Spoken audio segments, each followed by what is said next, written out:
Following is a presentation of iRacing on PTR TV.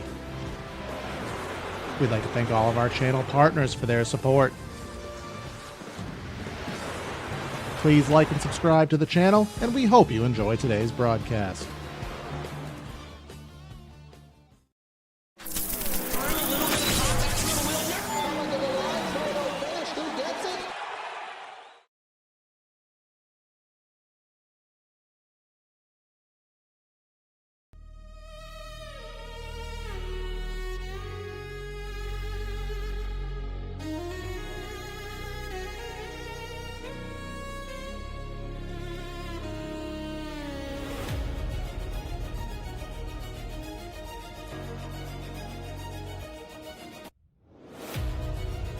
The Charlotte Motor Speedway is a track that many drivers look forward to right next to most teams' headquarters.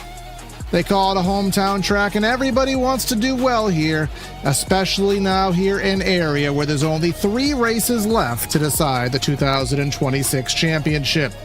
The 24 degrees of banking, the high speeds, the multi-grooves will be a night of fun here, especially in this O'Reilly car, so let's get the party started. Welcome everybody to PTR TV for today's coverage of the Florida State Builders Area Pro Series. Going to be doing this for 130 laps here this evening. Going to be myself, Corey Silva, in the booth and in the truck. Hunter Sleppy here back with me for all the calls. Hunter, this series has been my favorite one to watch all season. We've had some of the best racing, some of the cleanest racing here. And now, again, the championship not too far away. No, it'll be this race and then only 2 more races after that, being at Richmond and Auto Club. So looking forward to seeing how tonight will turn out. We've got quite a stacked field. Looking forward to seeing who will preserve their points gap or preserve their lead to the points, or who will make that climb up towards the top of the standings. Of course, Peyton Howell and Mercurio, they're tied for the points lead heading into this one. John Hall 3 points behind. Chilcutt only 24 back, as well as Jake Nichols. Really the top 6 that I'm looking at, including AJ Stravato, they're all within reach of each other. I mean, Scioli, Jeff Wright, Opplinger, they're going to need some stuff to happen. Opplinger is going to be real close. Eckner, Horn, and Zach Kerr, they're towards the bottom of the standings, but it's really close in that top 6, Corey, and I feel like anyone inside that top 6, they have a good chance right now. But I'm really looking at James Scioli in the 7. I know he's 7th, but he does pretty good here on Charlotte's high bank 1.5 mile oval. He's won in seasons 3 and 4. He knows how to answer when the time is necessary to do so. Last week, JT Poole won for non-chasers, so will non-chasers have a good shot? Philip Groner currently has the best shot, and JT Poole, he's looking to go back-to-back. He's currently 3rd quickest on the board. The 3rd quickest on the board. It looks like a lot of these drivers all running the very end of the session here, so we'll have some rapid-fire times for our chase drivers here, as this race is set 4 o'clock virtual time, so we'll start to cool down here ever so slowly as each of these laps progresses by. Let's see what John Hall can do. He's been great on the intermediates this year, and he'll go P2 on the board, so that will certainly get him going off pretty well there. James Scioli hasn't started his lap. Let's see who else. Peyton Howell just completed his. Where will he go? The points leader, 10th on the board. And he'll have to get up to John Hall, Opplinger, and Mercurio up there in the 6th position. Travis Beckner with a good spot at the moment in 8th. 30 seconds remaining, though. The 7 is Scioli looking to put a lap down, as well as Chilcutt in the 60 there. AJ Stravato 16th, not going to be good enough, so he'll have to charge his way through at least some of the field. Don't know if he'll be all the way towards the back, but Scioli looking to put his 7 on top of the board. Let's see what he musters here. And he'll go top of the board here at the very end of the session. Here comes Nichols to follow very quickly through. It's going to be a 6 to get the pole, and he's going to do it with a 58. Jake Nichols at the buzzer will go P1 on the board. Worth noting, Sebastian Marin, who's not in here for points, he's in here for fun. It was showing him a black flag on the qualifying board here, so he will not be able to attend, well, at least his qualifying lap, so he'll start at the back of the field. Now, we are in a bit of a special time here in area, and I do want to, let's just see, I don't have the fancy abilities to drag the boss where he needs to be, but Hunter, you may have more insight to this. A friend here of the Area League, Ricky Springer, obviously we're not hearing good news with him, and we have a good cause going on to help his family out right now. Yeah, one of Area's own, Ricky Springer, is currently in a battle right now with leukemia. It's very unfortunate. It's acute lymphoblastic leukemia, ALL, and he is undergone chemotherapy, and he's been a part of Area from the very beginning and still in the Discord, still talking with some of the drivers, but he has been a big part of Area in its early days and getting it to where it's at right now. And right there on the QR code there on the bottom right, it's a GoFundMe. It's for his battle with leukemia. It's in his father's name, but nonetheless, we're hoping for the best, Ricky. We're hoping that you can pull through and get back to being a normal person and a normal, just an all-around great person over there for the Springer family. Hoping that everything turns out well for him.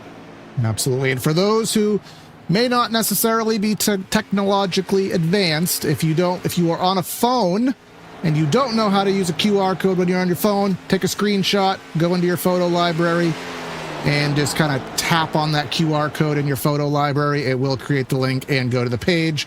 Taught myself that one the hard way. And I'll ask if Jacob or anybody does have the direct link to that GoFundMe. If you could supply it in our YouTube chat, that would be much appreciated there. But we are at the middle so portion of warm-up. Sebastian P1 on the board, which is not much of a surprise. It will be fun watching him get through the field. We did talk about the weather very loosely. 111 track temps, so this is going to be the hottest track we've seen this week. And let's just give the most difficult cars to drive with the hottest track temp. That puts us in for a good show.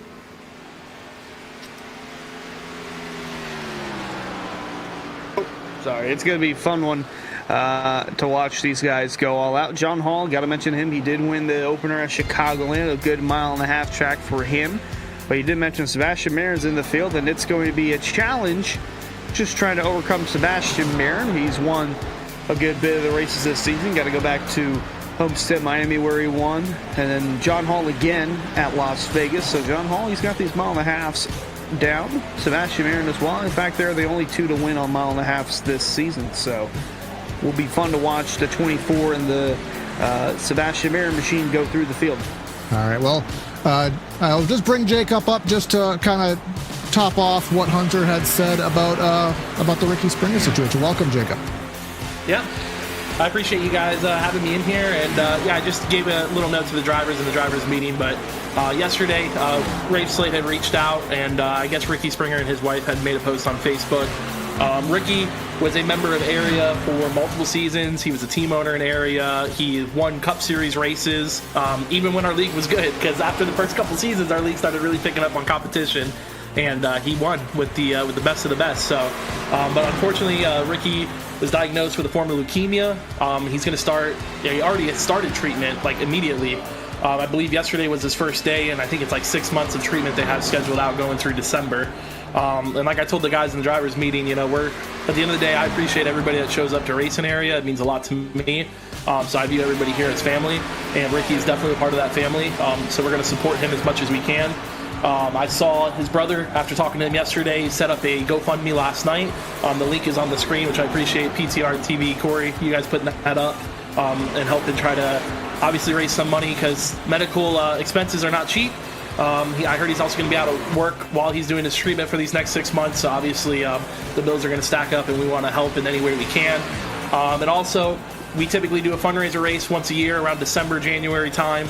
So we'll probably have something planned soon to support Ricky directly with a fundraiser race. So if anybody donates, take a screenshot of that receipt, keep your receipt. That way you'll have a way to enter into our fundraiser race. Because like I said, we're all trying to support Ricky and hashtag Ricky Strong. I saw it's what they have in the GoFundMe, so we're going to try to echo that message. Absolutely. Very kind words there, and all our best to Ricky. And we'll let you get back to the booth there, Jacob, and hopefully we got a good one tonight. Thank you, guys. Let's have fun. And of course, now we are at the end of warm-up, so we'll head down trackside for that Central Mobile Homes starting grids. If you're looking for a new shed, Triple Crown trailer, or a new floor plan, head to centralmobilehomesinc.com, serving Florida customers for 30 years, and you can head to that website, centralmobilehomesinc.com, for more information. But let's go ahead and give you the starting lineup here today from the Charlotte Motor Speedway. Going to be firing off here today from P1 there with that last second lap. Jake Nichols taking the pole over with James Scioli, teammates on the front row. Next row we'll find Philip Groner and John Hall. He's been the king of the intermediates this season, right back at one here today. Justin Opplinger in 5th with Jonathan Evans in 6th. We'll head back to 7th, find JT Poole with tied for the points lead, Ryan Mercurio in 8th. Rounding out our top 10, Josh Parrish and the Hendry County boy, Travis Beckler. And rolling on through, in 11th, we'll find Alex Chilka in the 60. Next to him, the 8th of Brad Slaughter, going to roll off in 12th. 13th, Connor Horn in the 67. 14th, tied for the points lead, Peyton Howell. Got to go from bit of ways in the field. David Weishart 15th, Jeff Wright 16th, but he does have an EOL, so he'll be starting towards the rear of the field. Not starting towards the rear of the field, Sebastian Miller in 17th, Lucas Lodeto in 18th, and then 19th we find DJ Stagner and Jackson Hartman in the 20th spot. Rounding out our mid-20s, we'll find AJ Stravato in 21st, with 22nd being Ryan Nowicki. Next row, we'll find 23rd, Ben Pierce and Skylar Shackelford. Then we have Josh Adams and Hunter Sr., followed by Ben Whitsett, the recap guy who makes all those fabulous recap videos. Joseph Swan, 28th. 29th, Sebastian Marin with Justin Bolton there in 30th. And just to round things through, Michael Tucker, Bryce Senesac, Casey Lacatas, Donald Kite, and Jared Skinner, pardon me, shotgun on the field. We do have some penalties as we sift through them to figure out who's actually here to serve them. Senesac, Beckner, and Wright will have end of lines. Skylar Shackelford will have the dreaded drive-through. Indeed. So, I'm not sure if we touched on Forrest Smith. He is suspended, not taking part in this week's events. I don't think it's for the rest of the season. I think it's just for this week. I could be wrong, but I'll have to actually get clarity on that in just a minute. But as far as I know, he is not here tonight. Yep, and of course, Jeremy Miller also on that suspension list. Unfortunately for his sake, it is for the indefinite rest of the season here. In the Pro Series, tempers have been flaring in the other series, but this season, in the Florida State Builders Pro Series, this has been the clean series. I mean, just to say it bluntly, we've had many caution-free races, one caution at most. So, again, we expect that trend to happen today at the intermediate, where they'll probably get spread out. We'll have a lot of tire fall-off. And something that we usually don't get, Hunter, is actually getting some estimates as to what to expect. And we were told by a quick driver in this league about 60 laps on fuel, and that's not going full out. That's with a little bit of saving involved. Yeah, possibly looking at a one stop if you try to stretch it out really far. The further you go, the more you're going to wear and tear on the tires, and I think we might see most drivers do a two-stop race. I think there's going to be at least one or two drivers in the field that are going to try to stretch it to a one-stop. It's going to be difficult to do so, but with the cautions that we have in our race history here, which I don't think I've touched up on, average 6 yellows in a race. So in a 130-lap race, that's not going to be possible to stretch out fuel, at least under green flag conditions, but with the amount of yellows that could happen, it very well could be a possibility. And then looking throughout the field, at least from the previous history of winners here, Philip Groner, Sebastian Mayer in the last 2 seasons, they won from the pole. And then our yellows, we usually get, well, I already mentioned the yellows, but the last one usually happens around 12 to go. We've had overtime finishes in season 2 and 4, and then in last season we had 2 attempts at a green-white checker to settle out Charlotte, and Sebastian Mayer was able to get the job done and defeat Jeff Wright to become the champion of the Pro Series. Absolutely. As you said, that was the championship race last season. This season, it is just a few races to go, but it will certainly have a major impact on who wins the championship this season. Jake Nichols, James Scioli on the front row in the restart box. Barney will get him waving. 130 laps at Charlotte is underway. And I'll tell you, James Scioli, fabulous jump there from the outside lane. One of the better ones you'll ever see from P2. And he may be able to wrap the top, and actually not quite. 73 will clear off of 2. Close but no cigar. Jake Nichols going to hold on to that top spot. John Hall actually going to slide into 3rd. And then on the outside, we see Jonathan Evans trying to roll through in the 26 car. He was pretty fast in qualifying, looking to get around a playoff contender and try to get himself in a better spot for turn 1. Yes, he is trying to get in that better spot. And what spot would you rather be in? Well, right now, looks like that outside lane is where you want to be. See some drivers at the back of the shot there that were all the way to the top of the racetrack. That's where the momentum is. Saw some drivers on that blue line on Monday get very loose. We'll see what works today. But what's working today is whatever Jonathan Evans is doing up to P2 and looking for more down the front, Hunter. Yeah, part of the early runs, we'll see some guys try to use their tires early, get up a few positions, and Evans looking to do so. Taking it to the outside of Jake Nichols, going to try and get his fender. He will. And there's Shackelford on the right, serving his drive-through. And on the passage going into turn 3, it's Jonathan Evans clear for the lead. Here he goes, and Nichols trying to wrap the bottom of the racetrack, but it will not be enough. So again, move that 26 to the front.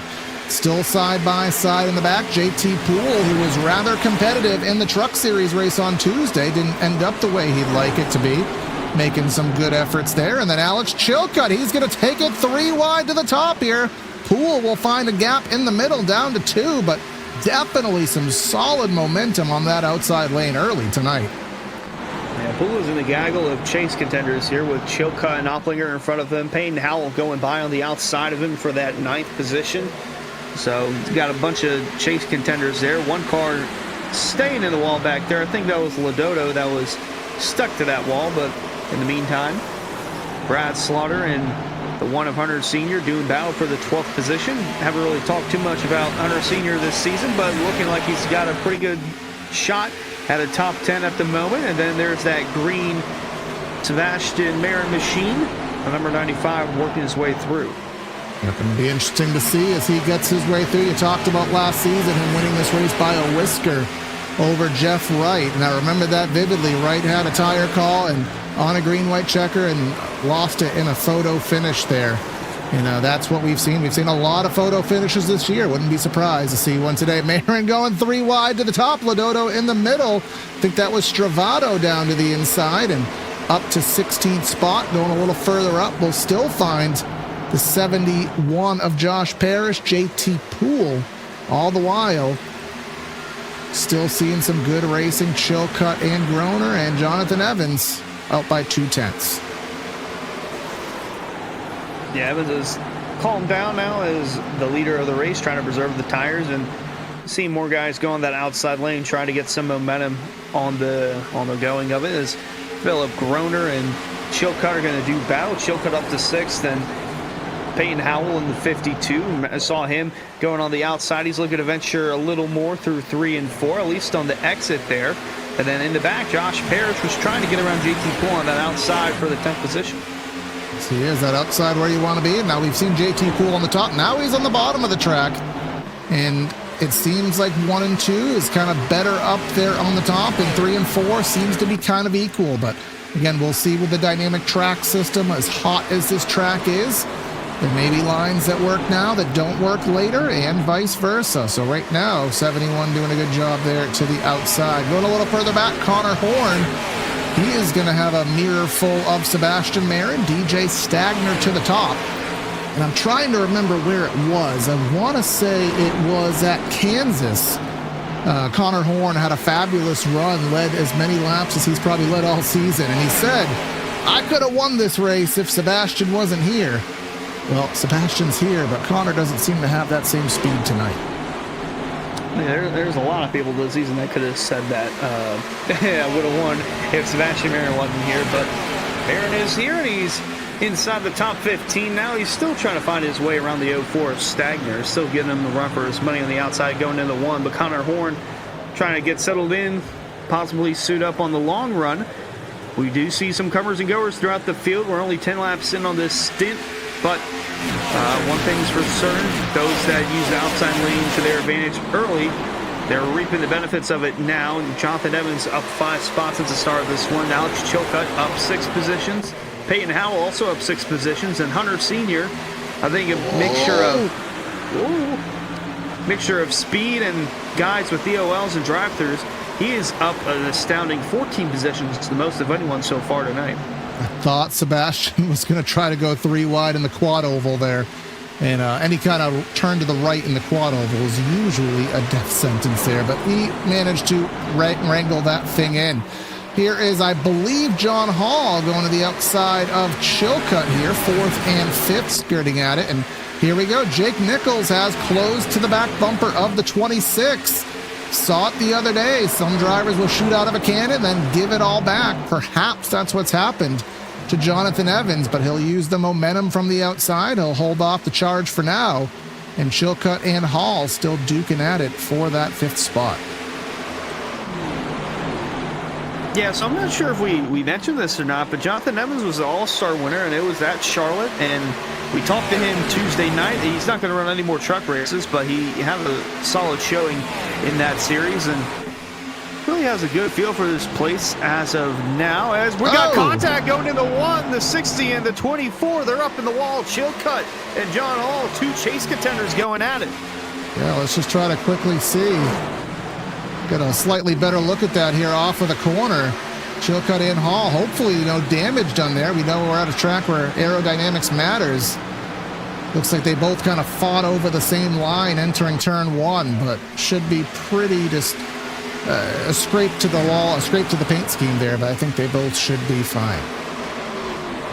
That's something to keep an eye on for the 24 of Hall. Only a handful of points away from possibly a 3-way tie on the points lead with Mercurio and Peyton Howell, 7th and 8th on the leaderboard right now, as they're still swapping throughout the top 10. Opplinger in the 10th position. Josh Parrish continuing to work his way through the top 10. Hunter Sr. continuing to work his way through the field, as is Sebastian Marin. All those guys on the outside of Opplinger, they are flying through the field. And Marin's going to give Sr. a little bit of a tow down into turn 1, give him a little momentum boost, and try to get around the 96 car. On board with JT Poole, who has a fabulous view of all this. There's Marin winding up the momentum there and just pushing it all to the back of JT Poole. They get by Opplinger. Opplinger loses his momentum. Now JT Poole figures out where to go. Now they all split lanes, go 3 wide for a brief moment here through turns 3 and 4, but that will not amount to any positional changes. And we will say up front, Jonathan Evans has succumbed to the charge for the time being. But now Scioli making the pass underneath, or trying to, under Jake Nichols. Yeah, 7 cars starting to get dialed in and try to get up alongside Jake Nichols, although we saw Nichols use that outside lane. He was about 2 car lengths back. Now he's going to give it another shot to the inside of Jonathan Evans. John Hall, the damage not affecting him. He's to the inside of Scioli for 3rd. Evans will clear. Scioli will clear. Everybody stays where they're at the moment. The top 5, mostly chase contenders. Only one is the one that they're all chasing right now in Jonathan Evans. So the lead all the way up top. That is the highest we've seen anybody really going for that super high lane. And look at the run that it amounted to. Will he be able to do anything with it, though? To the bottom of the track. Can't really send it in there. Can't really clear. 26 will be able to wind that momentum back up. 73 getting tight off the corner. really had to check up to avoid contact, but still able to maintain position here entering turn 1. Yeah, a little bit of contact between the two leaders up there, the 73 low, the 26 high. I want to say the fastest lap for Nichols in this race as he gets back in line, 30.963. Fastest for Evans, 30.78. Evans is about 0.8 of a second slower than his fastest time. Actually, no, it's more than that. It's a lot more than that. Add a 1 actually, to that. Yeah. Tire wear already a major concern here, about almost 20 laps in on this run, but Evans, without a doubt, he got that lap, that fast lap within the first handful of laps in the race, and Nichols just trying to preserve the tires, but it's going to cost him second, and these two going at it again for position. Chilcutt and Hall door to door down the back and into 3. These guys are just Velcro together here to start the race, but John Hall starting to make his long run performance here, looking underneath, trying to paint that blue line underneath Jake Nichols. Gets closer, but not enough to make a charge. And then here you go, look a little bit further, our tied points leader, Brian Mercurio, who has worked up through the field already, undergoing an attempt for a pass by Sebastian Marin. So Mercurio has gained a lot of spots, but Marin doing the one-up here, and he will just round the outside and clear him with relative ease. Yeah, the 95 is flying up to 7th at the moment, and he's going to close in here on this battle for the top 5. And just a matter of laps, it seems like. John Hall, Chilcutt, still door to door. Philip Groner, the next in line behind this battle, and then the next in the line of sights for Sebastian Marin in the 95 car is seeing most of these guys. They're venturing up towards that outer groove as we get longer and longer into the run. It just makes you wonder, you know, we talk about comers and goers all the time, and this is just the skill that Sebastian Marin has. Pause that thought. Here comes James Scioli to the inside, really drove in deep, washed up off the bottom, and will fall back into line. But, you know, in the name of comers and goers, you know, we talked maybe Evans pushed too hard and now is giving it back. But then you see someone like Sebastian Marin, who he's just going and going. What's that? The Energizer Bunny. He just keeps going and going, and it never seems to run out for him. Now, he is just, he's a different breed here in the area. Just has that advantage of skill set over everyone else. But let's look into the inside of Philip Groner here for that 6th position, trying to get himself in a better line. He's going to be real close, and the 11 got a little squirrely there coming out of the corner, and he'll stay in front of the 95 for the time being, but it's going to look low here going into 1, and Groner following the tire tracks of Chilcutt to the best of his abilities, and he's going to get that run to stay in front of Marin for the time being. And then look at the momentum that the 73 got here, and he'll just do a slider right on in there, but luckily racing a teammate, you kind of know that you're going to get the break early in the race. And will Scioli cross over? I don't imagine so. So that will be Nichols back up to 2nd here. And John Hall quickly figuring out what to do. He's going to go to the low line here. And then here we go. This is the famous Charlotte 3 wide, but that 73, the run he's getting off the top, almost shades of getting the run off the cushion at Eldora, the way he can just run down the straightaways off that. Yeah, looking through here, the lap times are about similar between Evans and Nichols. 32.7 last time, 32.6 for Jake Nichols. We'll see what they amount to when we cross the stripe this time through. About the same, 32.777 compared to a 32.685. So Nichols still a little bit quicker than the 26 of Evans, and well, Sebastian Marin is just about as quick as them because he is flying through the field now. Gone around Groner for the 6th position, looking to get around Chilcutt close in for 5th. Meanwhile, back here, Brad Slaughter and Josh Adams in the 22 looking to do battle. The 41 car in front of them. Oh, almost had a moment there. But the 41 of Justin Bolton, he also started in the rear. He's up to 17th. Yes, he is. I thought that was going to be Josh Adams into the back of Slaughter there. But then look at on the outside, Travis Beckner trying to make his hat in the ring here. And here he goes, wraps it 3 wide to the top of the racetrack. What a move. Bob's your uncle, 2 spots in 1 corner for Beckner. Yeah, phenomenal drive from Beckner, trying to work his way from the back towards the front. Had that EOL, so As why he's towards the back. But for the lead up front, Evans on the outside getting challenged from Jake Nichols on the inside. The 73 is going to clear and slide up in front of Evans. Evans will try to cross him over and will have a run down the back. Yep, and now the crossover to the inside. Will we have a slider? Will we have a diver into the corners? I don't know if he'll be able to do it. He's going to wash up the track. He missed the bottom. Really had to back off there to evade pancaking the 73, who's going to get a wiggle off the corner. Shuts the door on Evans, who's now going to look high. And look at who's entered the chat. Sebastian Marin up to 5th, but John Hall not done. Here he goes to the inside of Scioli. And he's looking to go around that 7, but the outside lane is just going to be too much to overcome. Although he will find a hole to get into. That's between the 26 and the 7. Now Sebastian Marin, he's inside the top 5. He's trying to figure out what to do next. And Chilcutt really sending it deep in there. Not sure what happened, but he's going to lose a couple of spots from that one.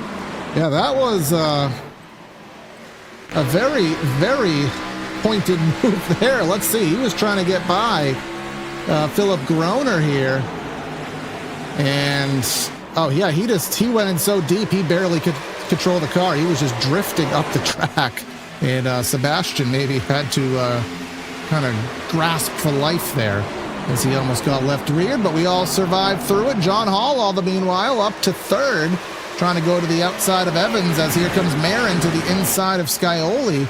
And we are getting some insight in the back of, we talked about, will anybody try to hypermile this to 65 and one stop it? But we're already seeing over 2 seconds of fall off here. I would not be surprised if pit stops start to happen within the next 10 laps. See if anybody draws first blood, takes that risk. But thus far, 30 laps in here to round 3 of the Florida State Builders Pro Series Chase. We are clean and green from Charlotte. Yeah, been a pretty fun race to watch so far throughout the first 30 laps. Now we're in our 100-lap sprint to the finish as John Hall looks low on Evans through 1 and 2. So you got battles all throughout the track. Philip Groner and Payne Howell, this is one of them for that 6th position, but the spot has not moved for 2nd, but the spot for 4th might going into turn 3. Marin looking low on Scioli, looking to clear him, going through 3 and 4. The 7 trying to get to his outside. It won't be enough, so Marin now up to P4 with Hall, Evans, and Nichols in sight. And just like I said earlier, when does the Energizer Buddy run out? Because he has been driving through the field. I mean, Marin, where did he officially start in the race? He officially started 29th, probably was closer to 20th or so after the penalties were all ran through, but has driven up to this spot. And, I feel bad for the field if that 95 gets clean air, because Lord knows what that number 95 is going to be capable of doing. But thus far, still has traffic to deal with. And Jake Nichols is leading by now 0.4 of a second. And if we go back to Monday, I know you weren't there Monday for that one, but Nichols was actually faster than Marin, but the aero blocking, just the aerodynamics, he couldn't find a way by, and we may be dueling ourselves up for a repeat here on Thursday. Yeah, I wouldn't mind seeing that. I didn't catch it Monday, but would be glad to catch it today. And it might come to that because Hall is being challenged now by Marin in the 95. A little further back here, this is Opplinger and Parrish. Top 10 spot up for grabs. Connor Horn slowly creeping his way towards that top 10. It has kind of been around in that 12th to 13th range for the majority of this race. Meanwhile, Parrish going to get in the wall there. Try to hold on to that spot. He's going to lose it. Connor Horn up to 11th now, but JT Poole has fallen downward in the leaderboard, and meanwhile upward, next car in line behind him, Justin Bolton, Travis Beckner as well. They're also working their way up through the field as Hunter Senior and Slaughter are slipping and sliding coming out of 4th. In terms of our chase drivers, probably the one who's having the least favorable day is Jeff Wright. I can't quite remember. He was the last added in there, so he is having the least beneficial day, but still early. I mean, it's early in the sense that we still have 95 laps to go, but it could be a long day in the sense that given that it's a Thursday, there's no guarantee we're going to get a caution to get a reset. So these drivers may be hoping that that will happen, but there's David Weishart, haven't talked about him. And then just going through to kind of get everybody on camera here today at some point. Jared Skinner, JT, Michael Tucker, Jackson Hartman, and Bryce Senesac are very low on the totem pole day for him. Swan, Pierce, and Ben Whitsett shotgun on the field. Shackelford 1 lap down. Ryan Nowicki dead last in the pits. And that is kind of a little early race rundown, but back to the front. Starting to see a little bit of separation for the first time tonight. Indeed, Nichols is starting to pull away from Evans now, close towards half a second of a gap between him and the 26 car. And Marin, he steered clear of third from John Hall, who's got Scully breathing down his neck, going down the back and into 3. Mercurio, Payne Howell, those two came in a very close tie at the beginning of this race for the points lead. So going to be very close between those two, as well as Hall and Scully do battle on the front stretch and going into 1. Into 1, and I think he will clear, but the 24 will have the run off the top, and he'll slide on up there. Had enough room to make that a little less scary than it looked on TV, but racing is pretty hot and spicy, and as is Rick's Hot Sauce. You can head to rickshotsauce.com. I don't have Ryan Swan here to showcase his car, but you can head to rickshotsauce.com for some of the best hot sauces in South Florida. Lokahatchee Classic Golden Garlic, Palm Beach Hot Pineapple, and South Beach Heat. And check out that Rookie of the Year battle, which is heating up, no pun intended, on the Mondays with only 2 races left. But we are now 40 laps in. Again, if you divide 130 by 2, well, rather by 3 to put it into 3 segments, you get a number. And that number I cannot compute off the top of my head. It would be 43. So if you want to do an even split this race into thirds, pit stops will be within 2 laps. But as you said, Hunter, you said you wouldn't be surprised if somebody did something crazy. But that's the fun of it. But if it's going to happen, we'll find out pretty quick. Yeah, it's going to be an interesting way to see how these guys navigate their way through pit stops under green. Hoping that we can get under green. Saw some guys slipping and sliding towards the back there a lap ago, but yeah, we got to talk about guys having to get low down here. 24 degrees of banking all the way down to about 0 on that pit road there, but should be a fun way to watch these guys try to navigate through. Connor Horn will dip and dive in the grass, trying to get around, and there's those guys making their first stops. Chase contender Jeff Wright, Brad Slaughter behind as well. A couple guys starting everything off. That is a little bit before, but you know, we always talk about the overcut, undercut situation, just referencing Jake Nichols and where he stands on the board. You can see right at it even 2 seconds. So hitting a lap early, that gains you a substantial amount of time. And if you pit 2 laps early, 3 laps early, you get that massive lead. But then on the other side of it, you're playing defense on the back end of the next run. So it's all the risk versus reward here, and anything you got to do, because that 95 is coming in a hurry, who's driven himself up from about 20th to soon to be the lead. Let's be realistic. Soon to be the lead. Here he comes underneath the 26, trying to get the run off the bottom. Couldn't quite do it, but these won't be 2 easy passes to make. No, they will not, and really a game of chicken here, just to try to Nichols in the wall. That's not good. I was going to say game of chicken to try to figure out who bites first as far as coming on the pit road, but these guys are as close as is. We might have a battle for the lead and a changing of the lead before that even happens. Absolutely, and it may be beneficial for second or third to pit first, because the last thing you want to do is be the last one in. I'd rather be Actually, no, I would rather be the second guy in. I don't want to be last in. I don't want to be first in. I want to be the second guy in. I always feel like that's kind of the best middle ground situation to be in. But here comes Jonathan Evans to the bottom, trying to get the bite, trying to get to the left rear where he can side draft down the straightaway, but not able to do it. And now we'll start to look to see who is going to paint that blue line. If you're painting that blue line, it may indicate a pit stop. Thus far, That sign will not come into play, but here comes the 26. Fabulous run off the corner. Down to the inside, has a little bit of draft from the 95. Exactly what Sebastian Marin wants to see these two do battle. The 26 of Evans looking to retake that lead through 1 and 2. Nichols trying to fight on that outside lane, and he's going to slide. It won't be enough to stay in front. So Jonathan Evans once again takes control as the leader of the race, and Sebastian Marin looking to make his presence felt. Looks underneath Jake Nichols for that second spot. As Sebastian Marin trying to get that run off the corner. He'll be alongside the 73 going through the front stretch here. We're on 45 laps now, and some more guys have made pit stops, including Peyton Howell has stopped down pit road. So some guys trying to split it into 45 laps. He's already off and away. And that's what I kind of wonder now, is if you are going to stay out, each lap that you stay out kind of makes me think, are you going to try to do this on one? Because you don't want to kind of go off kilter and stay out too long, and then, you don't have enough time to use those fresh tires. So I'm starting to wonder who is actually going to make that decision. But here comes Hunter Senior, David Weishart, Stravado in. And we'll just wait to see who's going to draw first blood up front.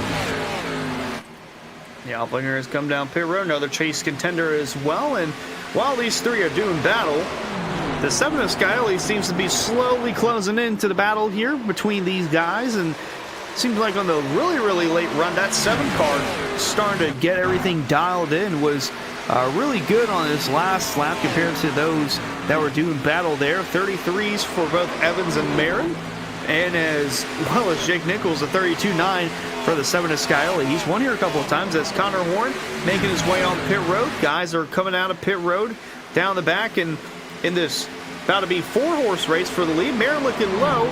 Could it be for the lead, or could it be for pit stops? Well, let's find out together here. Coming off of 4, looks like he is just going for the lead. And can he get to the left rear? It looks like he can. Now he'll side draft through. Philip Groner coming into the pits here, but will he be able to side draft? Will he be able to drive in and clear? It's going to be a tough move to make. Evans very strong on that outside. Huge slide from the 73 off the corner. This is really going to be tough because Jeff Wright on fresh tires coming through. He's going to intervene in this 4-horse race for the lead. I mean, there's just the advantage right there. There's a great look of it. Just fresher tires compared to about to be 50 lap old tires for those inside the top 4. It's still Jonathan Evans leading through. John Hall has made his way on the pit road. Now I know he's probably got some optional repairs to make. Don't think he'll do that under green, but they're 3 wide for a second right now with Scioli all the way low, Nichols middle, and Marin getting the run on the outside.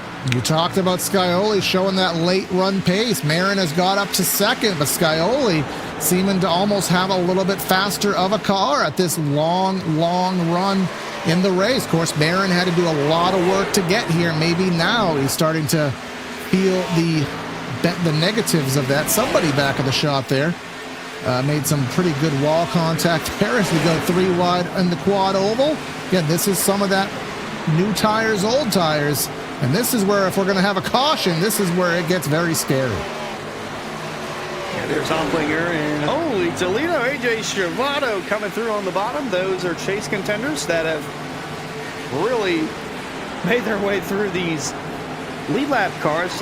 Almost want to say lappers. Some of these guys are not lappers. And hello, we got a pit stop coming through. Jake Nichols, the 73. Travis Beckner in the back there coming through as well. But one of our contenders for the win coming down pit road.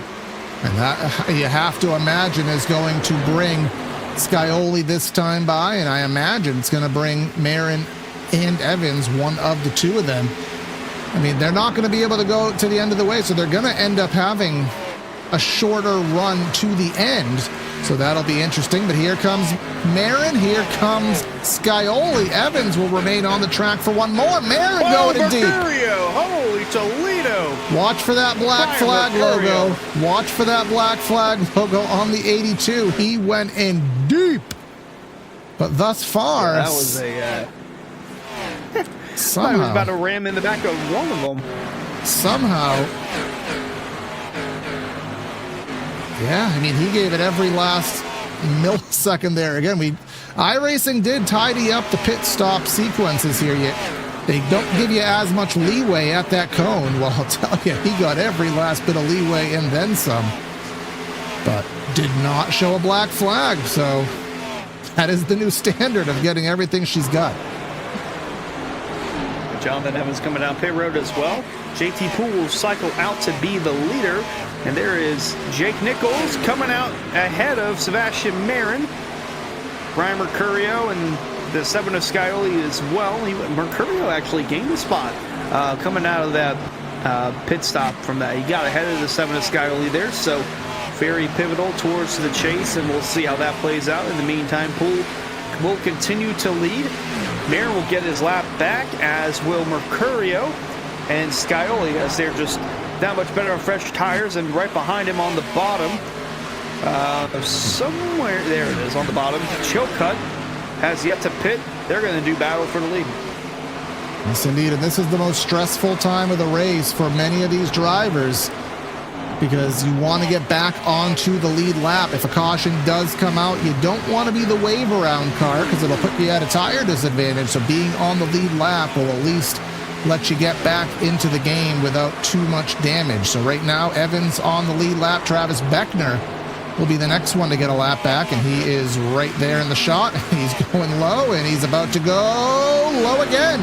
There's so much momentum that you don't even know where you want to go with it. It gets really, really scary, but these drivers all doing a great job to navigate safely through this massive speed difference. Yeah, top 7 have yet to pit, but assuming once they all do, Peyton Howell's going to cycle to be the leader. Jeff Wright, Opplinger will be next in line, followed by Bolton and Parrish, presumed to be the top 5 if things continue to play out as they do. Part of the benefits of pitting earlier, you get that track position, get a better understanding of being up front. I mean, Peyton Howell, he's been up front a good bit tonight, but really been in the back half of the top 10. He's had to work his way through the field, but once everything cycles through, he should be the leader, and we'll get a better understanding of the clean air that comes with leading here at Charlotte, and very pivotal to his contention for the championship. Yeah, well, let's put it in perspective right now. He is 15 seconds behind the leader, and somebody hardened the wall there, top of the shot. But if we go back, he's 15 seconds behind the leader. If we go back to Jake Nichols, he is 21 seconds behind the leader. So that pit stop delta was 6 seconds, at least from the time of us catching it right now. And lap time wise, let's give you another update there, because this is a tire situation, a 32.2 to a 31.4. So Nichols is chugging about a second a lap faster, taking advantage of those 7-lap newer tires. So when will Nichols fall off? When will he catch Howell? You know, this is the situation that we always play with in these strategy races. Yeah, absolutely. Marin's keeping up with him. So is Mercurio, keeping close distance of the 2 drivers in front of him. The fresher tires that they have on their cars, it's going to be real close as they try to navigate their way through lap cars. And then those in front of them on the lead lap that are a little bit slower. Josh Adams coming through on pit road. Joseph Swan exiting his pit stop. Rolling on through. JT Poole, Chilcutt have yet to pit. Peyton Howell, though, moves up to 3rd in line. Look at this. He's going for it. Down to 2,000 RPMs. That means he's clutching it. He's trying to get it to halfway, trying to make this a one-stop race. Now, he has, what is it, about 15 seconds? 16 seconds? Marin did get around Jake Nichols. So he has 15 seconds to play with before the strategy completely falls on its head if he gets passed for the lead. Vatican City native doing his best for the Pope, trying to go back-to-back in recent weeks here in the Pro Series. Meanwhile, back, you mentioned that Sebastian Marin has worked his way around the Jake Nichols machine, and he's done more than that. He's worked his way around Connor Horn, Philip Groner. Mercurio also trying to go through as he's 3 wide, rolling through 3 and 4. Philip Groner in the 11 car trying to keep in line, but Chilcutt has made his way down pit road, so now JT Poole still continuing his fuel-saving strategy as Sebastian Marin works his way inside the top 10. Now, we were talking before, and when I had said, and I guess I'll just be transparent at this point, it was Alex Chilcutt that messaged me right before the race, because he always hears us say we don't know how long the fuel load is, we're just guessing. So he let me know. He said 60 laps with savings, so that let me think maybe 57 was the fuel lane, maybe stretching it an extra 3 laps. I would never, in a crazy blue moon life, think that you could save an extra 5 laps on top of already saving. So this was, check the fuel cell, make sure he doesn't have an extra long fuel hose here. If he can make this another 2 laps, because here he goes. Still has 12 seconds of buffer over Marin. I think if he can make this, I think the math would math to where he would actually be able to win this race. Yeah, I believe so as well. Don't know if he'll do it towards the second half of the race. We might get a yellow in between there, but it's going to give him another set of tires. And remember, they ran, it's minimal.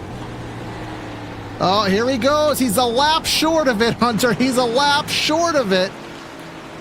But he still has 8 seconds of buffer at the time of pit stop. He didn't make it fully. He would have wanted to make it to the end of 65. So it's close. But thus far, we'll head back to our normal strategy right now. Peyton Howell is up front by 1 second.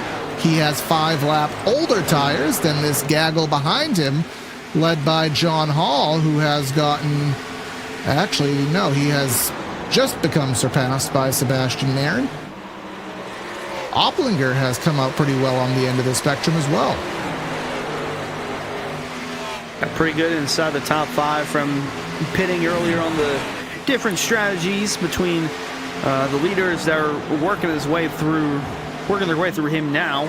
John Hall in the 24 looking to get a run low, trying to give Marin another fight, but to no avail there. As boy, we got a great view of a lot of these guys that are inside the top 5 and top 10. They're all really close to each other at the moment, but Mercurio looking to get around Stravato there. We'll have a run through 4, and will be low on the front stretch. And then behind him, Jake Nichols, Justin Bolton. They're going to swap positions. 7th for Nichols, 8th for Bolton. And then there's back there the top 10 spot that's contested between Sky Oakley, Connor Horn, Jonathan Evans. Those guys that were up front early on continue to work their way through the back half of the top 10. AJ Stravato starting to fall through. Remember, he has tires similar in age to Peyton Howell, who's now going to be looking directly in his mirror and finding Sebastian Marin. And guys, hang on. Take a deep breath. It's not over yet. But the worst case scenario has happened. The 95 has gotten clean air in the lead of this race.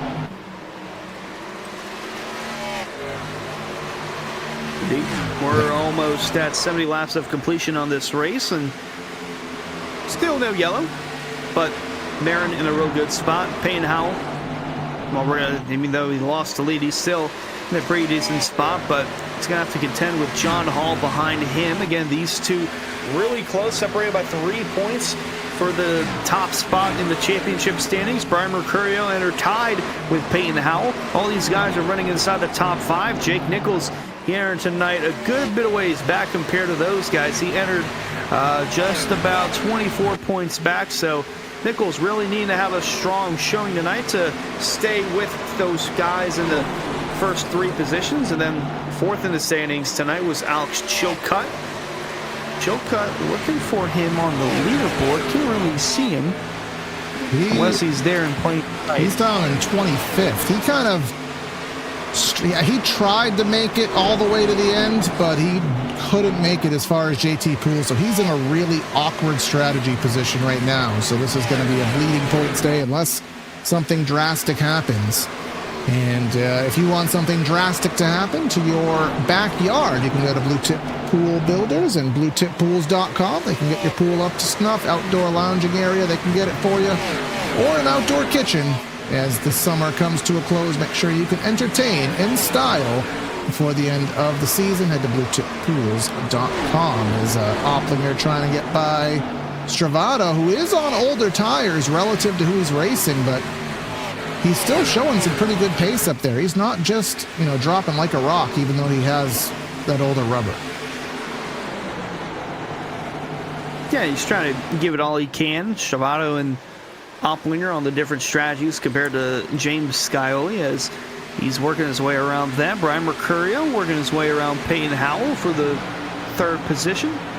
Jake Nichols following close behind through 1 and 2. He's going to roll all the way up on the outside lane. Howell's going to let the 82 go. Try to cross him over down the backstretch. Got a pretty good run, but he's loose. And he's going to lose that spot. He's going to lose another one to Jake Nichols in the 73 as he bumps the 82, working his way through 3 and 4. It's a 3-horse race for third, and the 73 going to try and make it a 2-horse race to get around Peyton Howell on the outside. And Peyton Howell was one of the first to pit, and now paying the price for it. For you Brad Slaughter fans, I may have bad news. This was back at the end of the pits. He did, apparently he spun exiting the pits, got a meatball flag, did tow to the pits, and is all but out of the race. So you Brad Slaughter fans do have bad news for you here at the Charlotte Motor Speedway. But while we are going through this run, we're just going to step aside for a brief break before the next sequence of pit stops begins. So stay with us. We'll be back in about 60 seconds.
All right, we are back here on PTR TV for the Florida State Builders Area Pro Series Chase Race number 3 at Charlotte for 130 laps. Myself, Corey Silva, in the booth with Hunter Sleppy helping me out with the calls. We are 78 coming to 79 laps into this race, and we have yet to have a caution flag. Sebastian Marin started the race around 20th or so and drove himself up to third, and the pit cycle went his way, and now he is leading by about 2 seconds over John Hall. But the question mark that is on all of our minds right now is JT Poole.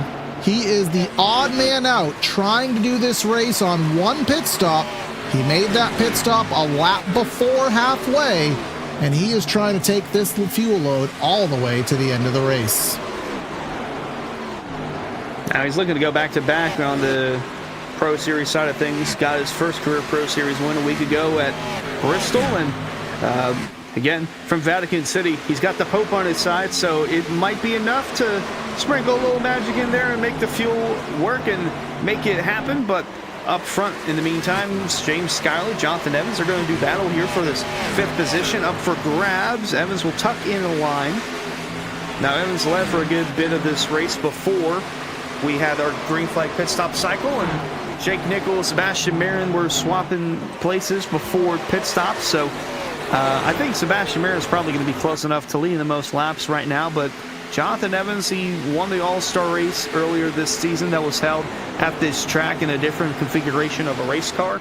And then he finished inside the podium Tuesday night on the truck side of things, so he seems to have this place figured out. Running inside the top 5 now, getting clear of James Scioli in the 7. And then meanwhile, further up front, John Hall, the highest of those, contending inside the championship. The race for the championship as Mercurio is 3rd, Jake Nichols in 4th. He entered tonight in 5th in the championship standing. So Jake Nichols needing a solid run, and I mean, he's done such a solid job so far. He's that car on the outside lane trying to prevail, get closer to Brian Mercurio there in the 82 car. Bryce Senesac there in the 09, pitted. He's got a bit of fresher tires than these guys, and kind of in the middle of things right now as the 73 is looking all the way up on the outside of 1 and 2. Yep, all the way to pushing that wall lane, using every last inch of real estate here, and he's been getting fabulous runs off the corner, but not fabulous enough to challenge with those top 2. And again, Bryce Senesac in one of those awkward situations where he is faster than the leaders solely because of the tires. He's 1 lap down in the free pass spot, and he has 22 laps on his tires. Everybody else has around 30 to 35, so he wants to get back in that free pass spot. But he has fresher tires, but he doesn't have enough tires and maybe the overall pace to actually pass these drivers. So it puts him really in an awkward position because he's faster, but he's not fast enough, but he's fast enough to kind of just be a little thorn in this battle. Yeah, Jonathan Evans going to close in. Skyley trying to do his best to stay up with them as well. And then really most of this top 10 consists of chase contenders. Besides Sebastian Mayer and Jonathan Evans, it's all lit up in yellow, those being our chase contenders. And mentioned Scioli, he's back there in 6th, and then in 7th it's Peyton Howell, who entered tonight tied for the points lead with Brian Mercurio, finds himself in the 7th spot. Connor Horn rallied nicely. He's actually gone around Peyton Howell. They're doing battle in 3 and 4. The 67 mentioned that he started 14th and was kind of meandering around the 12th and 11th position before pit stop cycled through. He's up to 7th now. He's starting to find a rhythm, get closer towards that top 5. AJ Stravado and Justin Opplinger, they have also cycled through nicely with their pit sequence. They're inside the top 10. As we got Jeff Wright coming down pit road. He was one of the few drivers, actually I think the first driver, to come down and start the cycle of pit stops right around lap 40, 41. So battle on brand with him and in that cycle. Yeah, and that's what I was kind of curious about with these drivers up front, because they pitted later than I would have expected. And it would have been 43, but most of them pit around 50. So what that does is it gives them kind of a chance to play around with this last stint. We're already 43 laps to go, so the window is well open. It's just when you choose to pit is going to determine how fresh your tires are, what kind of lead you get, what kind of lead you give up. So this is a very, very important decision. And all the while, Sebastian Marin currently running 2 seconds up last time by, a 10th faster than anybody up front. And of course, we're still keeping our eye on old JT Poole back here. Let's go on board with him and let's just see what he's doing. Is he even going full bore here? We'll try to do a little comparison. He's topping out at 174. Let's go on board with Sebastian right now, and let's see what Sebastian's doing.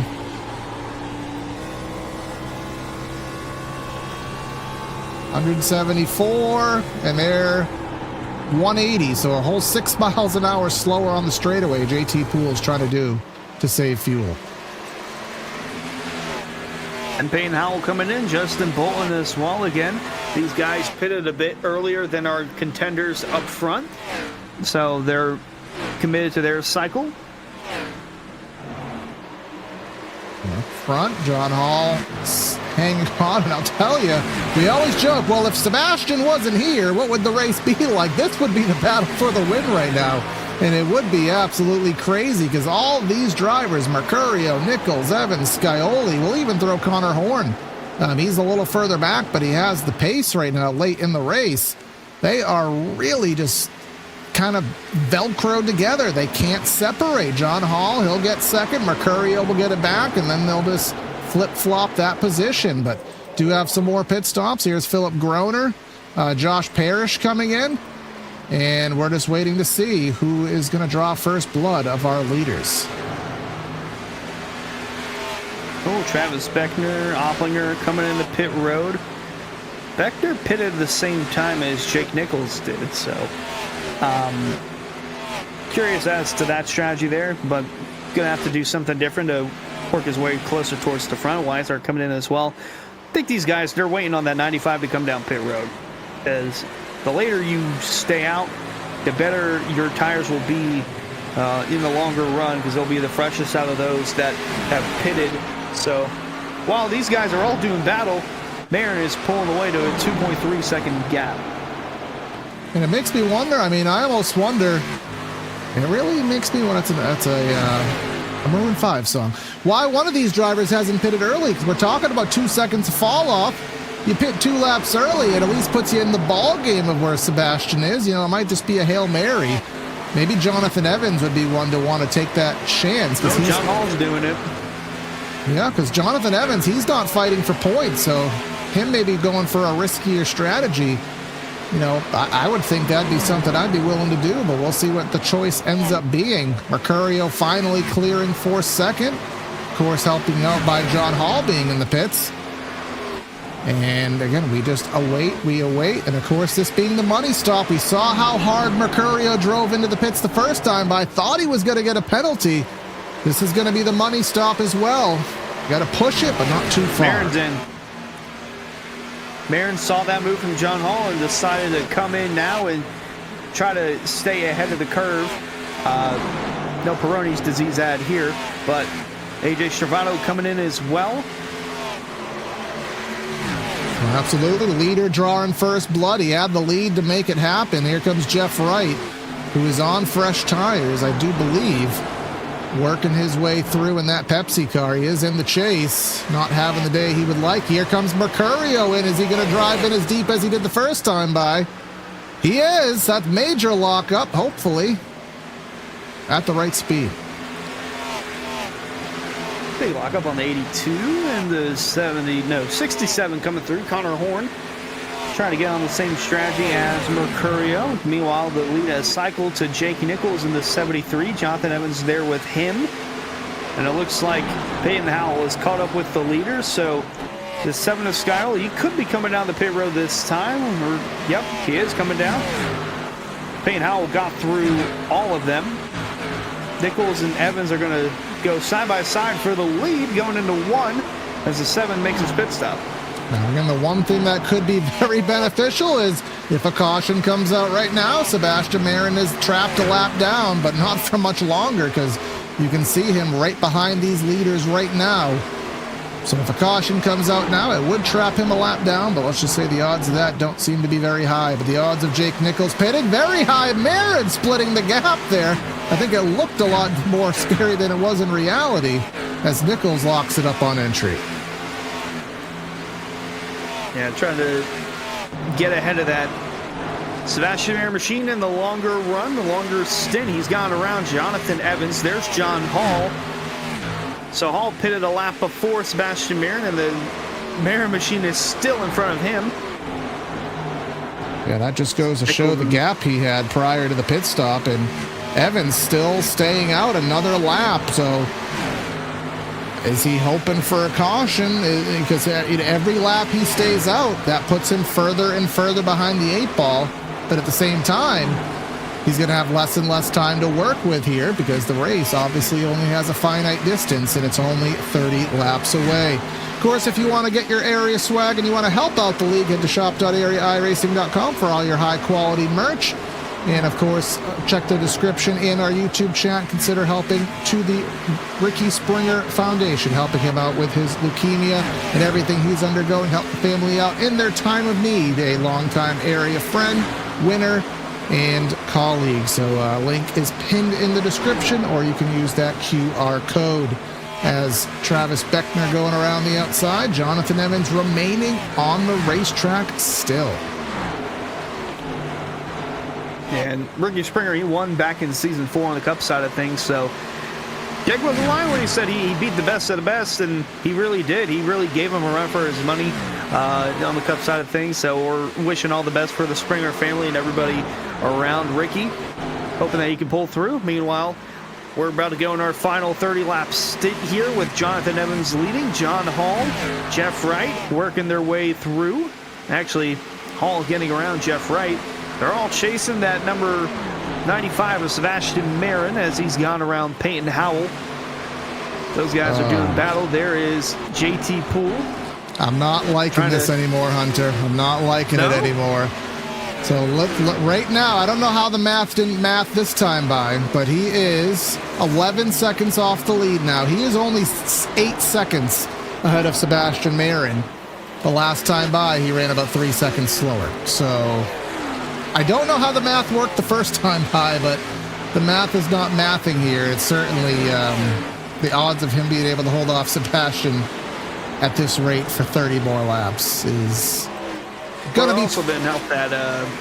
Didn't help that Sebastian pitted earlier in JT's stint than what he would have wished for, but it's what the 95 had to do to get ahead of everybody, trying to undercut him with different strategy calls. But in the meantime, Evans has come out of pit road. I think he only took 2 tires there, did he? No. Let's check the time now. Of course, in the O'Reilly series, the pit stops are still 15 seconds, and yes, right on par for there. He is going to blend out 25 seconds back, so in relation to who he was racing, he is 12 seconds or so behind. No, pardon me, about 8 seconds behind Scioli and Nichols, where he was before. Yeah, I must have lost track of him on the leaderboard, but Chilcutt for the time being is still leading. We have still yet to have a yellow in this race. We're about 100 laps in. We're 103 in of 130. And I don't believe, outside of the road courses, that we've had a caution-free race this season in the Pro Series. I feel like we have. I'll have to fact check you on that. No, we did. Dover. And I remember Dover and Kansas. I remember Dover vividly because, of course, that was a very somber day in the NASCAR community, and none of us really wanted to race that day, so everyone was racing just to get the race over with. But yeah, very surprising at Charlotte Motor Speedway. Typically, when we go down this statistic sheet here, that there's always one of these races over the course of area history that has had caution-free. But yeah, no caution-free race here at Charlotte. And to be honest with you, no race at Charlotte that has ended in a long green flag run. So we are in position to change things up here if Chilcutt doesn't have issues. Into the wall there, and no! Oh, there we go. There's the yellow. Joseph Swan into the wall with the leader, Alex Chilcutt. That's going to bring up the first yellow of the day. Well, I guess I'll have to take credit for the commentator's curse on that one, but yeah, we saw that one live, and who does that work out for? Mr. JT Poole is going to be sitting real pretty right now. But yeah, it all started Chilcutt into the wall, and then just fighting with the 56. They just got stuck into the wall there and just kind of got trapped. And yeah, 56 of Joseph Swan. Definitely that was just not ideal. Sorry, that was a rough spot for Joseph Swan to be in. I mean, the leader did hit the wall. It did bring him closer, and it was just a mere smidge of contact between the 60 and the 56 car, but a hellacious hit for Joseph Swan as JT Poole, I believe, is going to assume control of the race lead as I'm trying to get my, there we go. It finally updated, but the Vatican City native finds himself in a really good spot with 25 to go. They're trying to catch the pace car. iRacing has updated the pace car caution situation. As if you watched the Coca-Cola race at Indy, you'd know what we're talking about, that there was some issues to be fixed there with the restarts and pace car catching the field. But this is perfect for JT Poole because he gets to take the lead and he gets to pit. Everybody else is all but forced to pit here. So he just basically, I mean, it didn't win him the race, but now he's going to be able to win the race on pace if he has enough of it as everybody comes into the pits. Yeah, he'll have to get in and out smoothly, try to stay ahead of the 95 of Sebastian Marin when things are all said and done. Restarting as the leader going to be pivotal. We don't know how the restart goes for these cars whenever you are the control car. So tonight, well, now will be the first example of that. But we could see some guys that just pitted take 2 tires to try and get in front of Sebastian Marin and JT Poole. Obviously, JT's going to take 4. Not sure if anyone's going to take 2, but I do see that Sebastian Marin will get beat by JT Poole coming out of pit road. John Hall next in line, Mercurio and Peyton Howell.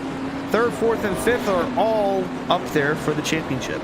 Yeah, I was kind of on the vein you were saying. I'm almost a little surprised nobody did take 2 tires there, just because of how recently that the pit stops just happened. Now, Jonathan Evans, he stayed out. He had the freshest tires of only about 6 laps, so maybe only 4 laps of good used on those tires. So he chose to stay out. Everybody else taking 4. This will put us down to 20 to go, and literally just the irony of the situation, the commentator's curse, as everybody calls it. The words out of my mouth were, we've not had a race here in Charlotte in the Pro Series have a long green flag run to the end, and some trends are meant to stay in concrete. Absolutely, but I don't hate that from Jonathan Evans. It will be a little different, but not too much of a difference with the tires. And well, you know what they say about cautions, they continue to breed cautions and bunches, so we will see. Actually, Ladoto and Josh Adams going to pull off because they were not able to get the wave around. So we will see for the first time tonight a restart with differing ideas and different tires as well. Just by a little bit. Evans will choose the bottom. JT Poole will be on the outside. Now, I know from Tuesday night, the outside lane just was not the place to be in. It was always that bottom lane. So Evans gets the launch. This will put Sebastian Marin in a really good spot to try and get around Poole and have a better shot at getting around Evans. Absolutely, and let's hope there's no wheel spin or anything of the sort. But one thing to note here is with this only having about a 20-lap run to the end, I mean, tires are still going to wear pretty heavily, but you're not going to need to save for a 40, 50-lap run, so you can push a lot more aggressively, and the short-run drivers are certainly going to persevere. That may help some of these drivers to hang on and give that 95 a run for his money. But as you said, the first restart of the day, the only other time Barney had to wave a flag was when we took to green, but now he's going to wave it to get us underway on lap 109. Entering the Echo Park restart box, Jonathan Evans on the slightly older tires. How will he fare? JT Poole trying to steal a win here, back to green flag. Great jump from the 26. It's going to be a dogfight for a second going through 1 and 2, and might not be much of it, but Poole's going to try his best to stay with the 95 of Marin. It won't be enough. Marin going to have enough momentum to go to the inside. Jonathan Evans, Mercurio also there. JT Poole getting the run now as we got cars looking all sorts of places. Jake Nichols was below the apron. Philip Groner really slow. They're working their way through 3 and 4. Marin's got the lead. Evans down to second. JT Poole fighting on that outside for third. I want to quickly see what happened to Jake Nichols there off of 2, because he was all the way down there on the flat down the back straightaway. Let's try to keep an eye on that number 73 there. He was in the middle of the pack, and he got kamikaze by Philip Groner.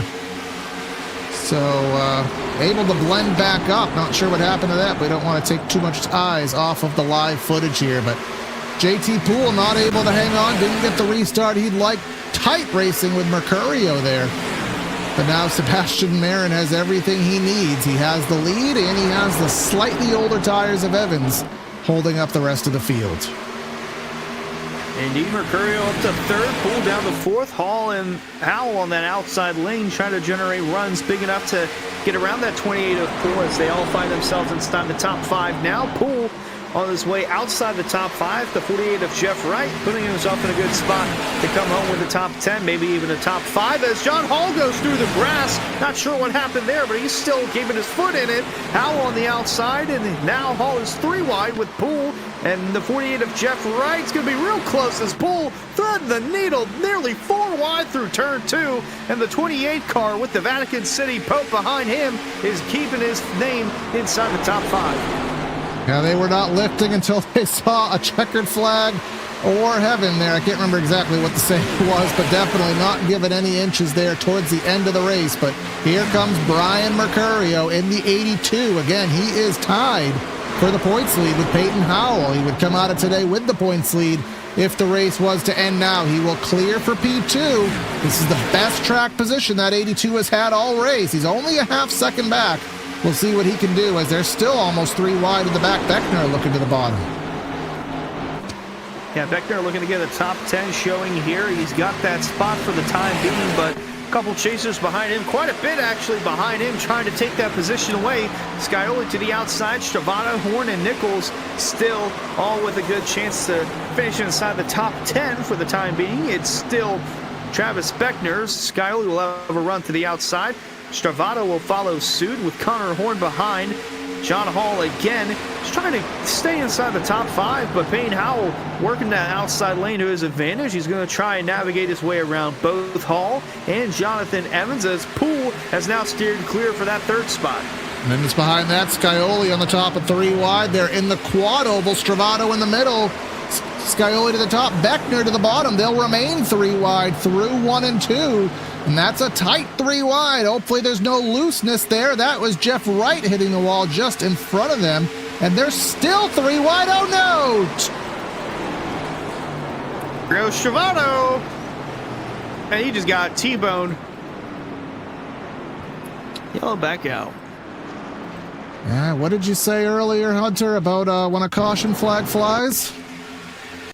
Took a little longer to breathe that yellow, but yeah, all things considered, it's our 2nd yellow, and like I said, we usually average 6 here at Charlotte, but they're starting to pile up towards the end. Yeah, I think they're just going to track that as a racing deal. It was a tight 3 wide, and Jackson Hartman with the T-bone stake there, hard impact, but yeah, they were just tight 3 wide, not given space, and that's what happens. But I guess we can now start to see a little bit of situations going on here. So everybody has 4 sets of tires, so everybody has 1 more set on the wall. We're going to go green with about 12 laps to go. They've run about 7 or 8 hard laps. There's reason to pit, and there's also reason to not want to pit. So we're going to have, I think, a split bag here, maybe 2 tires. This is where the race kind of goes upside down.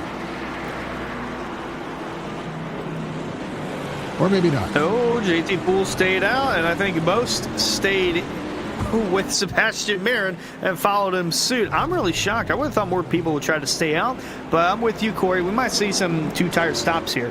Let's see what Marin decides to do. He's not going to be the trendsetter. He's going to take 4. But I would be hard-pressed to believe somebody is not going to be cheeky here. As we'll try to see what that race off pit road's going to be. It's not Marin. Bowen's going to get it. Hall, Scioli, Nichols. So Marin's going to blend out about 7th or 8th out of that deal. All right, well, with a back-to-back winning streak on the line here, JT Poole not only wanted to stay out, but Bolin, Hall, Scioli, Nichols, Mercurio, I believe they all took 2. Not sure if Payne Howell took 2 or 4, but Sebastian Marin definitely took 4. He's going to restart 7th there, so he'll have some ground to make up. Two I don't think tires. Mercurio actually took. Two Did tires. Mercurio actually take 4? Two tires. Two tires. Now, yeah, Mercurio just had a flat better stop than his pit lane time. You can see there 36.8, 37.3. So he just flat had a better stop. And maybe a little bit better entry and exit. So that's going to be the most important battle we're going to watch outside of everything else that we're seeing, because whoever of the two of them kind of clears each other is going to have a massive one-up on the competition here as we'll get ready. 1 to green. And JT Poole, he was trying to win this race on fuel mileage. Well, that strategy proved not to work and became non-applicable with the caution flag. Now he's going to try to win it on a tire call here. He's going to restart on the outside lane now. Different from what we saw Jonathan Evans do. He restart on the bottom. Now the outside lane, it's been a struggle all night, or actually all night. It's been a struggle Tuesday night. A couple of times for leaders to restart on the outside lane to just have not gotten the jump and the advantage going into turn 1, but we'll see if this one is any different with JT Poole going to be on the outside lane. Justin Bolton, 2 tires on the inside line. Bolton had to start all the way in the back and has made his way up. Not shotgun on the field, but started officially in 30th. Up to 2nd, the highest of anyone so far. And then we got James Skiley, John Hall, the first of the chase contenders, Mercurio and Nichols in the next row, and then Sebastian Marin, the car to beat, currently 7th on the restart. We will see what happens here. Should be rather chaotic, different paces, different skill sets, different tires, and all within just a few laps to go. 12 on the board, JT Poole on the outside, and he'll get the power down and the power rolling. Bolton really sluggish on the bottom of the track. Sebastian Marin going to pull to the bottom, try to make an aggressive move, but Mercurio on that outside lane, look at the progress he's already made. Oh, but Payne Howell got loose. He's really loose. He's into the wall now. Jonathan Evans hit him, and he just put Evans to the inside wall. A massive hit for Jonathan Evans, and the yellow, assuming it's going to come back out, it is back out now. Boy, that 52 was loose as a goose through 1 and 2, and I'm not sure if he just bounced off the wall and back into the 26, but yeah, it looked like that. He tried to get out of the wall and hit the 26, but a massive hit for Evans as he came back up throughout the field. Absolutely. We're going to get a better look at it here. Focused on him. He's on that outside lane. Jake Nichols to the middle. 52, very loose. Some contact there. And yeah, Peyton Howell off the wall. And how nobody hit him there is beyond me when he blended back into the middle of the racetrack. But I think the biggest note there was that Brian Mercurio did make that opportunity happen. He had the better restart because he was on the outside lane. He cleared Sebastian. But this time through, they're both going to restart on the bottom of the racetrack. So we'll see where JT Poole starts. Of course, he's on the older tires. Scioli, Bolton, and Hall, who are all ahead of Mercurio, they are on the 2. Yeah, a 10-lap advantage, or 10-lap disadvantage, I should say, for JT Poole compared to others in the field. But the first of 4 tires, Brian Mercurio. And then we got Sebastian Marin, Jeff Wright, Payne Howell, and Connor Horn, although Howell's going to have some damage on the right side of his car. I'm not sure if it's going to be damaging enough to keep him out of the top 10, but he's going to be restarting on that inside lane behind Sebastian Marin and Brian Mercurio. This should be very interesting indeed. And with the points as they are, Peyton Howell was tied coming in here today with Mercurio, and now with that little bit of contact, he's back to 9th. Mercurio looking pretty here, and was actually just assessed the incident caused there on that caution, which means he will, I believe, have to start end of line next week. Next week's race is at North Wilkesboro, and that one is surely not going to be one that you want to start at the back end. So that will certainly hurt his championship efforts, but it's not over yet. Still have, I believe, 22 drivers on the lead lap here. Our retirees here are aplenty. Stravado, Groner, Chilcutt, Swan, Pierce, Nowicki, and Slaughter. Yeah, Peyton Howell, he had nothing heading into this race, and with the admin's decision to give him the +2 for that incident, he will have an EOL for North Wilkesboro. So as long as he doesn't get into a drive-through scenario, then I think he'll be just fine. I think the yellows will fall accordingly to him at that track, hopefully. I think we'll get the one to go. Yes, we will. So it'll be 8 laps when we get back to the start-finish line with JT Poole again choosing that outside lane. James Scioli now going to restart on the inside lane and try to give the 28 car a run for his money. Absolutely, 28 car a run for his money, and he didn't get the start he would have wanted last time by, but now he's the control vehicle, still choosing the outside.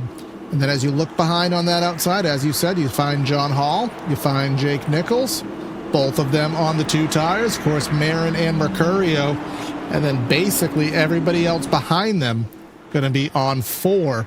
8 laps to go. Of course, we still have all 3 green-white checkers to be in the bank if we need them, which trend does say that we probably will. About every other 50% of the races here do end up in overtime. But here we come, Hunter. 8 laps to go. Is it going to be the old tires? Is it going to be 2, or is it going to be 4? Let's see who wins this race. Yeah, by the way, I did mention that our average of last yellow was 12 to go. That last caution, it came out with 12 to go. So right on par. The stars are aligning in the statisticians era there, but JT Poole going to restart on the outside lane with 8 laps remaining in this one from Charlotte Motor Speedway, and he'll have a great jump. I mean, a phenomenal jump on that outside lane. He's going to get backed in line here as Scioli and John Hall will do battle for second through 1 and 2. And watch Mercurio, watch Sebastian Marin as they try to plow through the field on their 4 fresh tires. But will the 2 tires be good enough here as we don't have a lot of laps to go? John Hall to the bottom, looking to the inside here of JT Poole, and he's going to pull door to door. Looking a little further back, Marin side by side with Mercurio. That's the 4-tire battle, but it might not matter because John Hall is going to try to get the lead here. Marin to the top 3 wide in the quad oval. Trying to get around Jeff Wright and Justin Bolin in the 41. A phenomenal move as John Hall takes the lead, and Sebastian Marin is going to give a push to the 73 bumper down the backstretch there. JT Poole now going to try to hold on as much as he can. 4 wide through turns 3 and 4. It's not going to work. Jake Nichols gets turned by Sebastian Marin. Back in front of the field. Connor Horn wrecks. Travis Beckner's in it. Mercurio's around. Unbelievable. The yellow flies with 7 laps remaining, and I just cannot believe that occurred through turn 4. 4 wide through the quad oval. I would never have that on my recommendation list, and it worked for a lot longer than I would have expected it to, but it's going to have massive championship implications. And Connor Horn has flushed himself out to be the leader as the way this works. Here they go 4 wide through the center of the corner, and 73 will just kind of bump back just a little bit. 73 and the 95, they got hitting doors here. Oh, 48 actually bumping the 95 into the 73, but then just look at everybody else. Wait, Connor Horn, he's not the leader. He was the leader for a brief moment. But yeah, he was involved in that. Yeah, he was a part of the caution that took place, and I mean, just scoring was all over the place. But actually, John Hall, yes, he stays the leader. I mean, this is just a huge for the chase. I mean, John Hall, he's going to get away with it scot-free. Peyton Howell, he's clear as well. I'm not sure if he had any damage in that. Scioli, that really benefits him. Jeff Wright inside the top 5. That would really be good for him. Opplinger also inside the top 10. But Jake Nichols, Travis Beckner, Brian Mercurio, all those chase contenders caught up in that one. Connor Horn as well. They're all going to be done out of contention for this win. And what were we just saying? We were saying Mercurio looking in a better spot than Peyton Howell. Well, not to be the case. And I thought Mercurio, he was so close to getting through that, but not to be. Got clipped in at last second. So now Mercurio, who was looking pretty, he's going to be in a bad spot. But Opplinger is going to, not Opplinger, rather Howell's going to have that EOL next week. So that'll make North Wilkesboro a must-watch race. But now up front, John Hall, who again, let's refresh the points. Where were we coming into today? John Hall, 3 points out. He's in position to become the points leader at this rate. He has the freshest tires. Well, actually, let's... no, we're going to go back to Jeff Wright. Jeff Wright has the freshest tires up front right now, but John Hall has, I think, the better pace, and not many laps left. Yeah. It's either been Sebastian Mir or John Hall, who's won on the 1.5 mile this season, and someone's going to have to try and dethrone the John Hall and Sebastian Mir era as far as season 8 is concerned. And we will get one to go this time through. So 3-lap dash to sell this one out, at least for the time being. John Hall going to choose the inside lane. Once again, James Skyley going to be on the outside lane, going to restart second. JT Poole in third. You mentioned Jeff Wright. 4 tires in fourth. Terminal for Jake Nichols. Yeah, he's spoken. Yeah, that's a there. shame. Going to put him in a real rough spot. He was only 24 points out from the lead heading into this race and seemed like he was poised for an excellent top 5, maybe top 10 result, but just an unfortunate set of circumstances for a lot of guys in the field. But towards the back half of this top 10, as Beckner's back out there, got some names that are close towards that top 10 threshold we haven't really talked about today. Michael Tucker finds himself in the 9th position in that number 36 car. Have not talked about him all night, but has managed to avoid the chaos thus far. Josh Parrish, he's kind of been around that 10th threshold throughout the majority of this race. Casey Lakatos, DJ Sagner, Sebastian Miller, David Weissart, and Bryce Sunasak. Remember, he was a lap down in racing with these leaders, just couldn't find a way around them.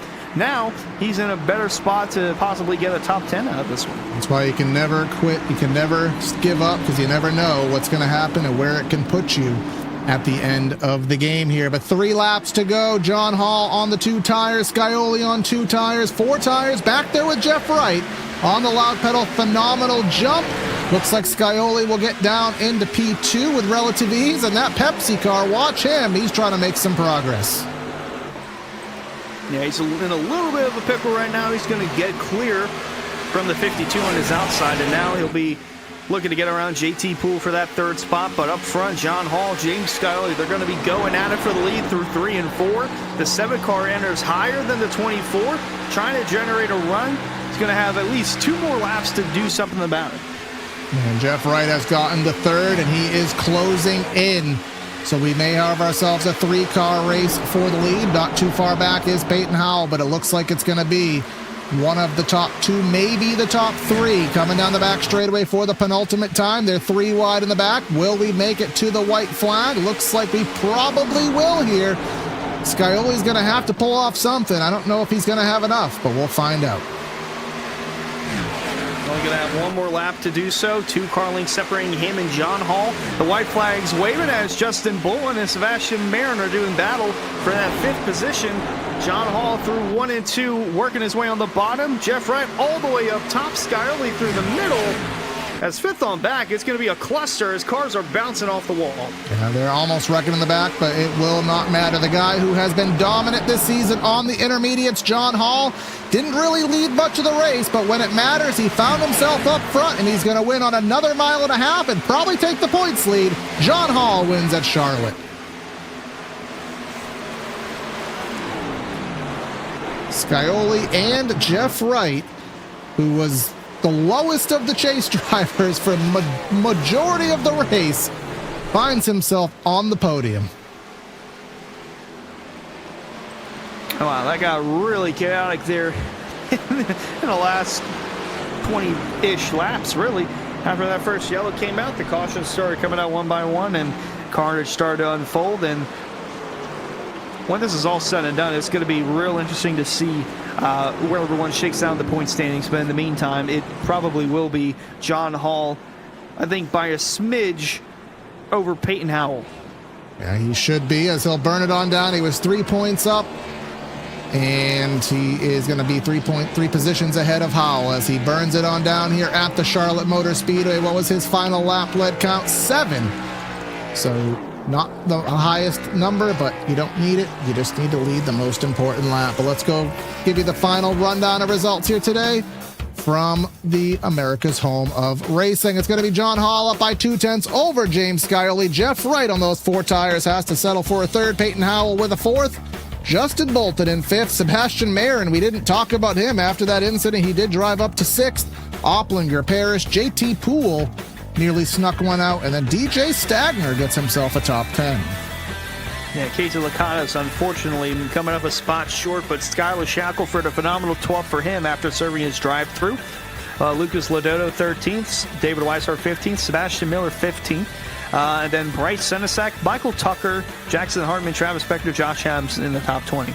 And we'll just round things through. Connor Horn, I call him the leader for a little bit, but he was involved in that wreck. Ben Whitset, 22nd, and everybody on back, not where they want to be. Nichols and Mercurio involved in that big wreck. And then other notables, Stravato and Chilcutt, and then rounding up the field as follows here. These drivers were all out well before the end of today's race. But we'll see if we can dial some of these drivers up here in the booth for some words. And John Hall up here in the booth. John Hall, you didn't lead many laps here today. You led 7, but these intermediates have been your playground here this year. And you get yourself another one in very, very chaotic fashion. How you feeling, man? Oh, I feel great. I mean, that was Seb's race to friggin' lose there at the end. It was a Hail Mary on pit road. With that, it's shades of Chicagoland all over again. We got it on the pit strategy at the end with having the track position this time over the tires, but just 2 really good pit calls there to get me kind of in position in the mid pit stop cycle to kind of short pit the guys in front of me. Then we were able to hold on there for the middle run and then timed out the caution. I don't think any of us wanted to see the caution, to be honest with you, but it timed out perfectly for me in the pit call at the end. Yeah. So, sucks it turned into a kind of a mess at the end, but we capitalized big time. So that's going to be really good for the points and hopefully the run to the end here. Yeah, you were 3 points out heading into today, and it looks like after it all shakes out, hot off the presses, you're up by 4 over Peyton Howell. 24 further back than that is Brian Mercurio. So we got to set sail for the final 2. North Wilkesboro, one of the toughest short tracks on the schedule. Auto Club, a track that is going to be a lot of pack racing. Where do you see yourself in terms of your history and your performance at those tracks? Well, North Wilkesboro is a complete wild card. I think it's going to be a lot of chaos with that, or it could go completely green flag to flag. So it's going to be one of those, nothing in between. I haven't done many laps there, but Auto Club, I feel really confident. I think the championship's going to come down to next week at North Wilkesboro, to be honest with you. Whoever comes out with the lead there is going to be sitting pretty good going into Auto Club. So just got to put it all together next week. Absolutely. Get the practice in. Have Lady Luck on your side, as it was here tonight, man. Any final words or shouts before we let you celebrate? No, yeah, I know we're all thinking about Ricky. Thoughts and prayers go out to him and his whole family. He's a fierce competitor. I ran Cup with him last season, and he's always a joy to be around, and just wishing the best for him. And yeah.